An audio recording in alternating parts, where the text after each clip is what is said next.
Hello, everyone, and welcome to another episode of Connecticut at Your Service.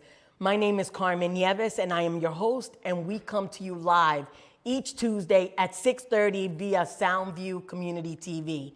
And my co-host today is Mr. Sergio Escobar, who is just a professional and kind of like hosts his own show on his own right. So I wanted to introduce you and tell you about kind of what we've been working on over the past week. So tell us a little bit about yourself. I know that you have a podcast show, so lay it on me. What you got? Good evening, ladies and gentlemen. Thank you for giving me this chance, Carmen. I appreciate the time here. And you can check out my radio show every Saturday from 3 to 4 p.m. on radio 1400.am, The Sound of Peace and Love.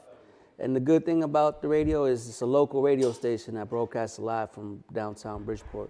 And not a lot of people know that Bridgeport has a lot of, outlets like that. And for me to be a part of that outlet is just a blessing. It's a great opportunity. And I thank Milford, the owner, and I'm glad that he's given me a door and, to be able to be productive. And yeah, music has been a major part of my upcoming. And for me to be in radio, I was a little kid listening to the radio station in my room, my little radio, and just grew up with the passion and love for it.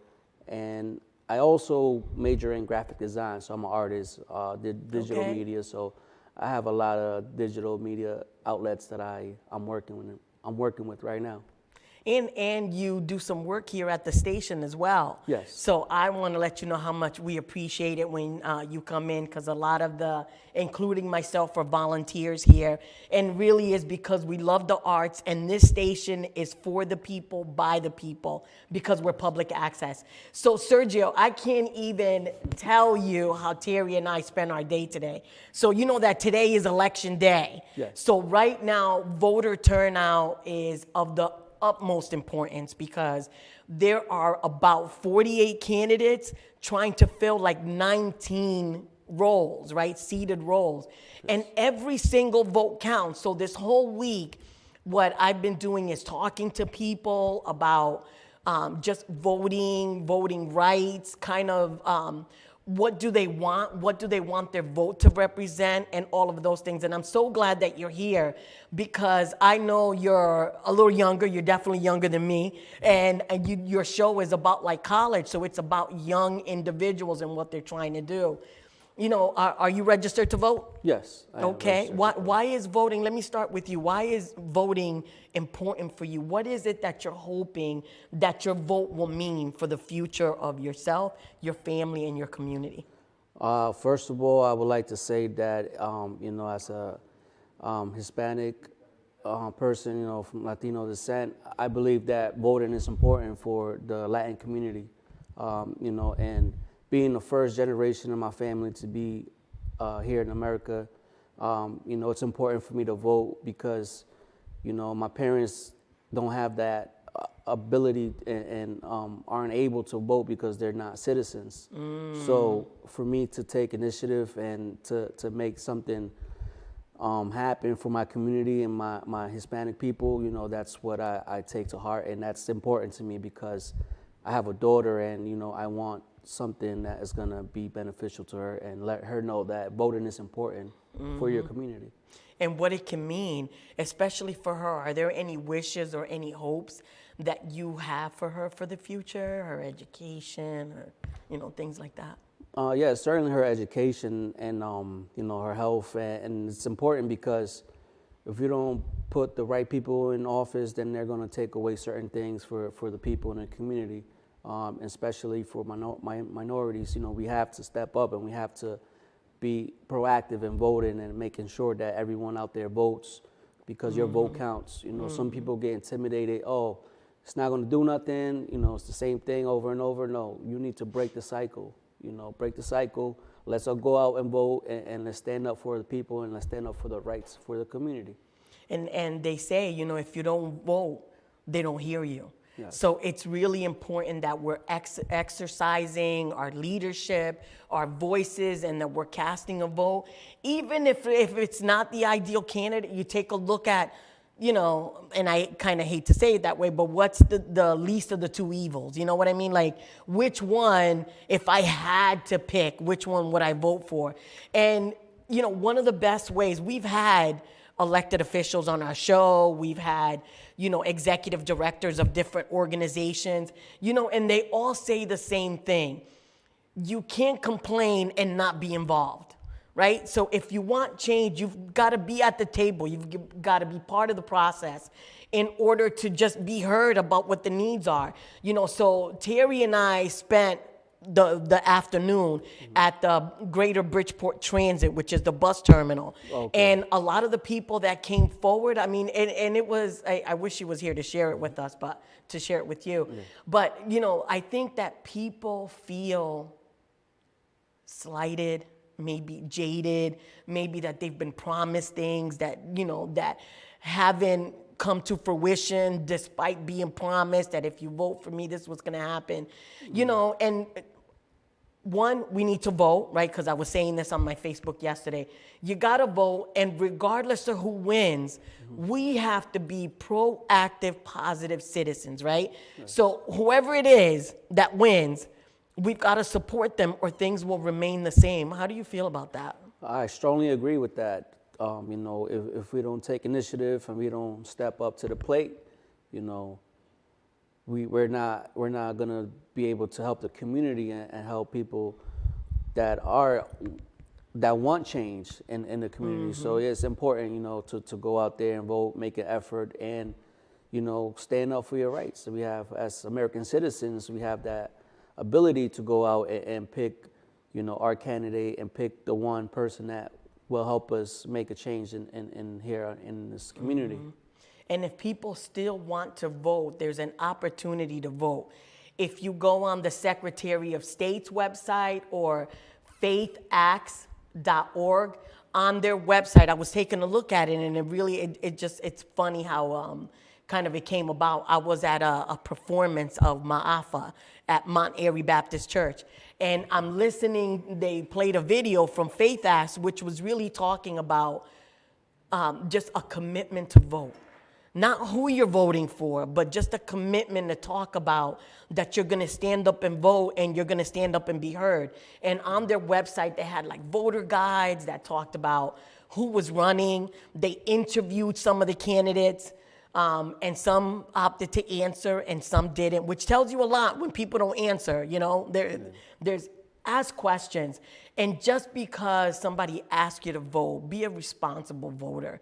I mean, you know, and I say that to say, you know, my husband is like probably my best supporter. I dragged him to the polls at like 7 o'clock this morning, you know, and if you look on my Facebook page, you'll see it. But you know, leadership, you don't know where it's going to take you, and leadership is very different. And I will tell you that if I ever ran, I expect him to be the first one before the polls open to go vote for me. So I love it, and I appreciate kind of who he is and how he supports. And I'm sure all of us have different people that support our causes and our different things. And leadership looks very different. But I wanted, before we continue the conversation, yes, I wanted to just share with you the video of the people. The audio is a little bit kind of wonky because we were by the terminal where the buses are coming. And I will tell you that it was so cold. It was so cold. Wow. And yesterday it was so nice. Yes. It's crazy. This is pneumonia weather, but we'll talk about that. So we're going to cue up the video, and then let's have a discussion. And I want you to take notice of what you're seeing and what you're hearing. Okay, sounds good. My name's Mike. I'm from New Haven, feel me? But I'm not a registered voter yet, but I encourage people to vote. We need somebody out there who's gonna like put the word out for people. For me, this generation right now, I'm not gonna lie, it's trash. We need somebody out there to motivate us young people to, you know, do better in the world right now. We got people envy, people hating on each other. We don't need that. Everything what can happen to our community and like how you can help more of the community is like try and help the homeless more, or like, you know, make more pantries and stuff so people can have food in their stomach, and just help people out even like when they're jobless, make it more easier for them to get a job and stuff like that. And just, you know, help the community and all, like, you know. I'm from Youth Build. I'm a registered voter. I'm hoping that voting I can make a change in the community and inspire young people like myself to want to get out there and make a change in the community, be the change that you want to see. I want to see more constitutional gun laws, safer schools, and safer areas for our people to thrive, better businesses, and overall better culture for our young people to grow up and wanting to influence their community. I'm not a registered voter because I am underage, but because like I'm within this community and like I have other kids my age I hang out with, I would like to see less violence. There's a whole lot going on like within this whole community, like, you know, cheating at parties and stuff, you know, losing friends, and that's something that I want to see like more safety. So I mean, I learned from my parents, you know, that they were born back in the 1920s. You know, a lot of these things that we're able to do these days, people didn't do back then. So when they got the right to vote, they figured, what's the point of complaining all the time if you're not going to stand for something? Or as my dad would say, if you don't stand for something, you fall for everything. So that's the way I was raised. Hoy recientemente llego a Briscoe y los recursos que necesitamos todos los estudiantes serían permisos de trabajo, ayuda con seguros de hospitalidad y que podamos tener mejores condiciones a la hora de tomar una habitación, un lugar para vivir, que muchos no tenemos acá. No se nos da porque no tenemos documentación. To be honest with you all, I think it's time, you know, we make a change. I think, you know, I'm a virtual resident. You know, I go to Youth Builds. I'm in the Youth Build program. You know, it's on Fairfield Ave. You know, we do construction. You know, you get your OSHAs 10, 30, and 40. I'm on my way, you know, to getting my driver's license also. You can get your driver's license there too. But, you know, that's just to tell myself. I think it's time, you know, we make a change and start investing in, you know, things like my program, you know, Youth Build. I think it's time to start investing in a lot of youth programs. And I think it's really time that we really start investing more money into our own city so we can have more with the progression. I'm not saying, you know, you have to vote, but if, you know, it was up to my choice, I feel like those who can vote, you know, they have a choice. I just really feel like, you know, I feel like, you know, honestly, we just need to do better. And, you know, if we can't do better, then, you know, what will happen? Like, for example, there's homelessness on the streets. I feel like the homelessness on the streets is way too much. Like, I just saw a homeless camp, like, over the bridge. I never really seen that before, you know? That was like a few months ago. I personally think that, you know, maybe we should probably start investing in homes and probably, like, signing up homeless people here in Connecticut, you know, try and get them, you know, apartments and all that, or try to, like, have a program where they can get free apartments somewhere to go so we can, like, clean up the messes, something like that. I really... Wow. So I'm going to start with you because I have so much to say. What were you noticing and what were your thoughts as you listened to what you could hear? And I want to apologize to our guests. It was so windy, and with social distancing, we had to step a little bit away from individuals. But, you know, I want to thank everyone. If you're watching, we gave them the website. So thank you so much for stopping, answering the question, and giving us your thoughts. So, Serge, what'd you think? I think it was a great segment. You know, the good thing about those video clips just showed is that there's a lot of young people that really want to see change, and they're really involved, and they seem committed to going out there and vote. You know, like the young lady stated that she's not old enough to vote, but she said she's going to, you know, make an effort once she's able to vote. And it's good to see people in the community that care about, you know, violence, homelessness, you know, healthcare, the whole nine. And it's a wonderful thing to see people in Bridgeport have some kind of positive outlook on things, especially in the political area. And listen, even if you're not registered to vote, not eligible to vote, or you're not old enough to vote, or you have a record, or whatever the situation, just like you mentioned, your vote represents your family. So these individuals, have influence of how they can talk to those people that can vote to make sure that they get out to vote. I agree with you. Like, I was surprised that most of the people that came were younger. Yeah.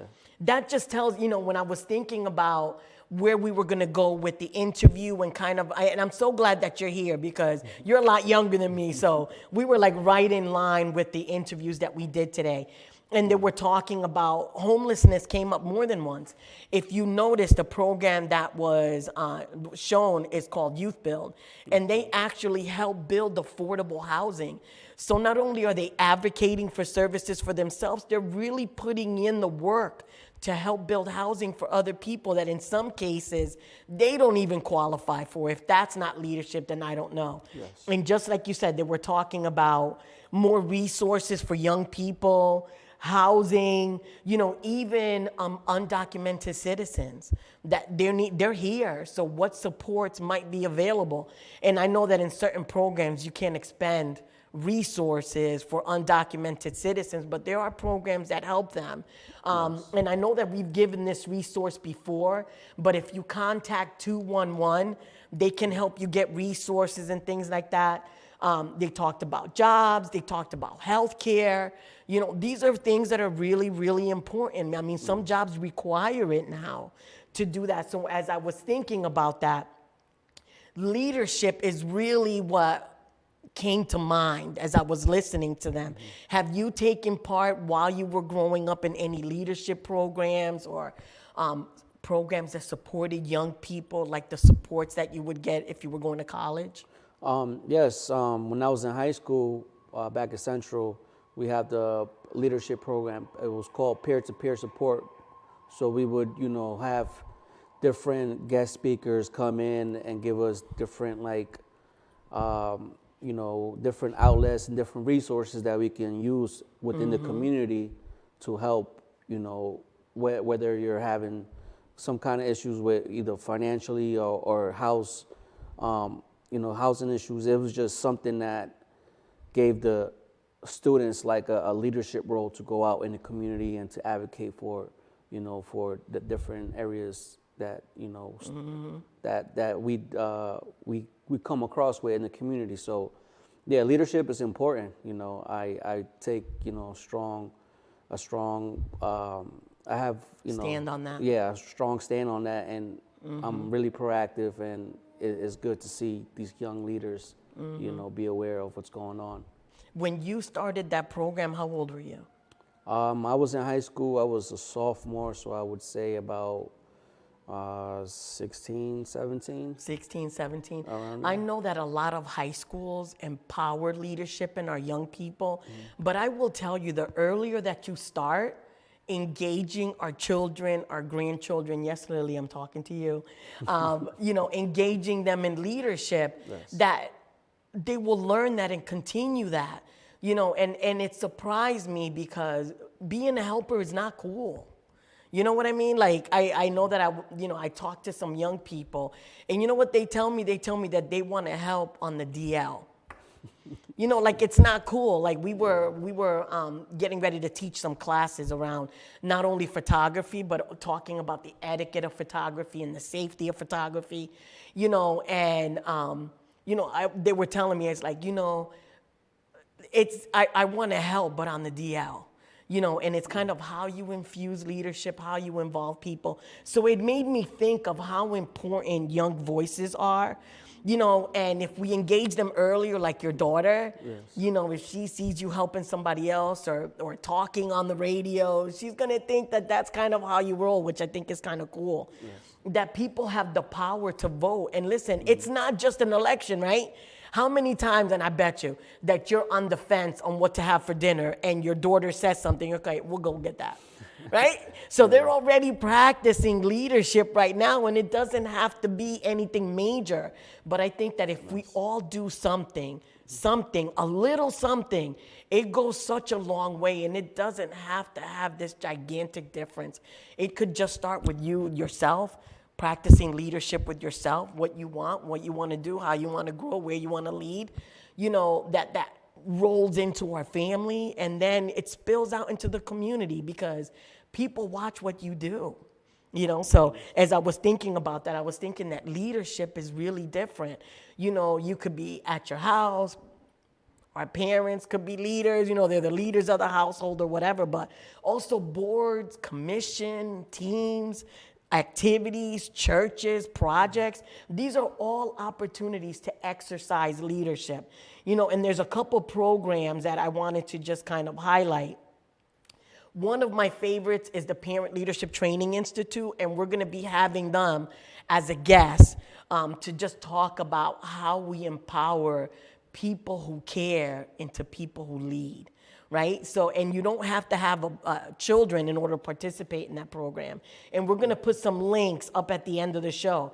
The campaign school at Yale, you know, and this is if people really want to lead or work in campaigns or help to be elected. The Secretary of State, who's also going to be a link at the end, tells you, like, if you wanted yourself to run, this is how you do it. This is what you need. The higher the campaign role, the more money you have to raise. And I think that the average person has difficulty with that, you know, unless you know resources or know a lot of people that do that. Generation Now does a lot of workshops that they do for free in the community that talk about, they do like,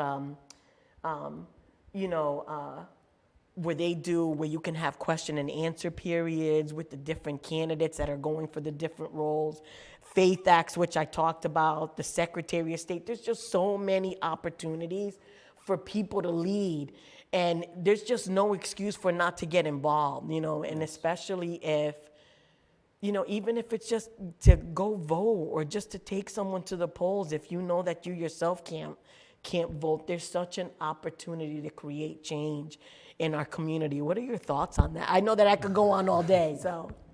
I think it's important, you know, just to be around politicians and get to know and network with them is something that, you know, I'm really highly interested in and recommend it to anybody because they could open doors for you, you know. So just going and networking and seeing, you know, how professionals move in the political field and being able to advocate for the young people in this generation is important. You know, I think it's a door that would open many opportunities for you that a lot of us, you know, may not think of.